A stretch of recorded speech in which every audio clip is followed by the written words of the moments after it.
Juro, ahoj, toto je môj kamarát Fero, ti povie rýchlo, čo máš robiť.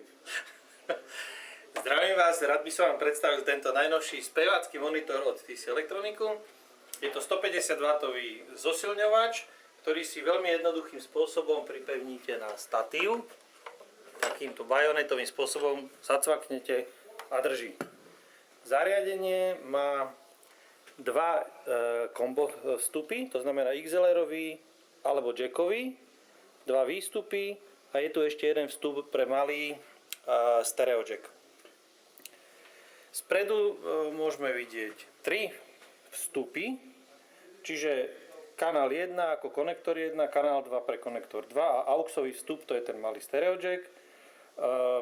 Pokiaľ chceme nastaviť hlasitosť prvého kanálu, zatlačíme si level. Pekne zasvieti. Áno, a týmto encoderom si nastavíme hladinu. Je to ako na bežnom mixážnom pulte, keď fader číslo 1 vyťahnem. Áno.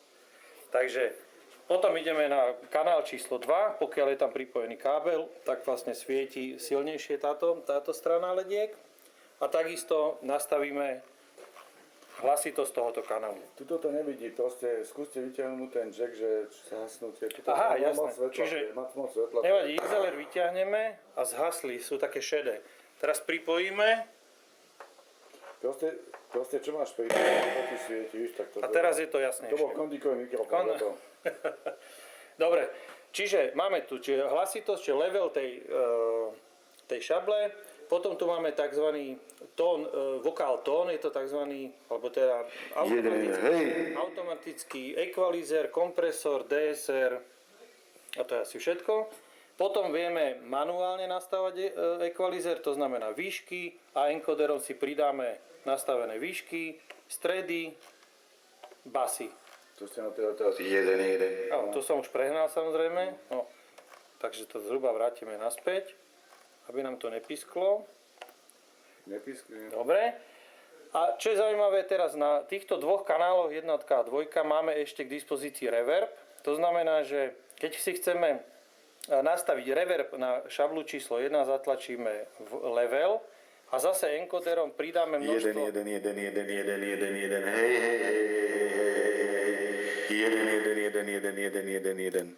Hej, čiže množstvo reverbu pre tento kanál. Takisto to funguje pre dvojku kanál. A keď si chceme vybrať štýl reverbu, zatlačíme style a zase pomocou encodera vyberáme typ. Čiže viete hlasnejšie? Áno. Áno. Jeden. Hej. Krátky. A kratučky úplne? Jeden. Hej. To je plate. Taký room alebo plate. Áno. Je.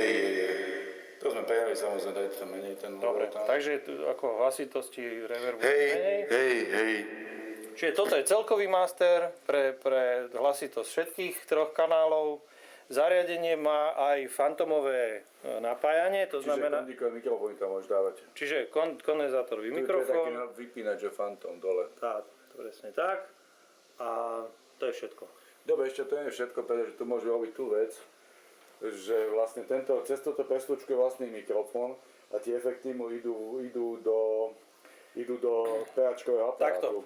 Pokiaľ si pripojíte mikrofón do dvojky kanálu a zoberete si signál z dvojky kanálu preč, tak ide signál úplne čistý. To znamená bez efektu, bez korekcií, bez ničoho.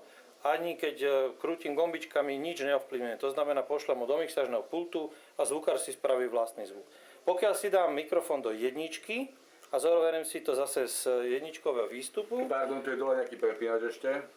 Áno, a ešte dokončím. Tak vtedy vlastne primiešávame do toho výstupu aj ekvalizáciu, reverby a tak ďalej. To znamená, že keď si sama nemáš zvukára, tak to pikneš do tejto dvojky výstupu tu. Do dvojky výstupu a tým sám spredu, keď rozprávaš medzi pesničkami, stikneš tým tlačítkom, si vypneš reverb, alebo si nastavíš reverb, aký chceš, na danú pesničku. Tak. Je tam dvojka vstup, kde si môžeš piknúť gitaru, alebo niečo podobné, čo chceš sebe počúvať. To je ten dvojka. Tak. A ten nemusí ísť do PAčka. Tuto máš dole taký prepínač, Čiže či tá dvojka vstup má ísť, tam je to niekde, že? Výstup, že či sa má sumovať jednotka s dvojkou, alebo je tam len... To znamená, keď tam dáš iba jednotku, keď ti pôjde do peáčka iba tvoj vlastný spev, keď si tam dal jednotku a vlastnú gitaru, tak ti pôjde do peáčka suma jednotky vlastne spevu a gitary tvojej vlastnej. Čiže tu už mám zapojené tak, že tento vypínač bude mať čo? Bude ho mať zapnutý, či iba tu máš napísané, že iba channel 1 tam pôjde, ak tomu Tak, presne tak. Dobre? Máš také vypínače, víš tam, že channel 1, potom tam máš power a potom tam máš ten malíček na ten aux, keby si tam chcel niečo, si nejakú muziku premiešavať. Keby si bol sám a chcel by si sám akože hrať. Inak je to veľmi jednoduché, veľmi dobré. Jedna asi z najlepších vecí, ktorú som v poslednom čase videl, ako je to geniálne. Je k tomu taký malý, ukážem ti, ak sa to balí. Ako. Hej! Výborné, vyskúšaj. Vypnite to, ukážte, ak sa to balí ešte. Vzadu je vypínač na vypnutie.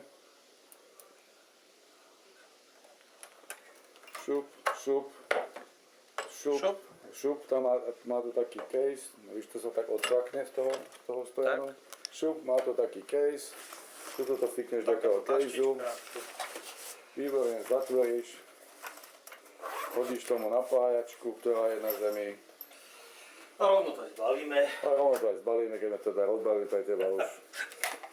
Stačí si prísť preto. Ja mu to pošlem. No tak aj tak sa to dá spraviť, jasné. Ty, menej poriadny... Potom si zbalí ešte do toho istého si zbalí vlastný mikrofón, tu máte mikrofón, mu tam zbalte ešte. Ten mu tam nedáme samozrejme. Ja mu chcem iba ukázať, že môže takto odchádzať k kšeftu, alebo stačí, keď zoberie do druhej ruky pivo a môže ísť. Toto je tvoja výbava, Ďuro. Dobre, tak sa lúčime. Ďakujem Ferovi.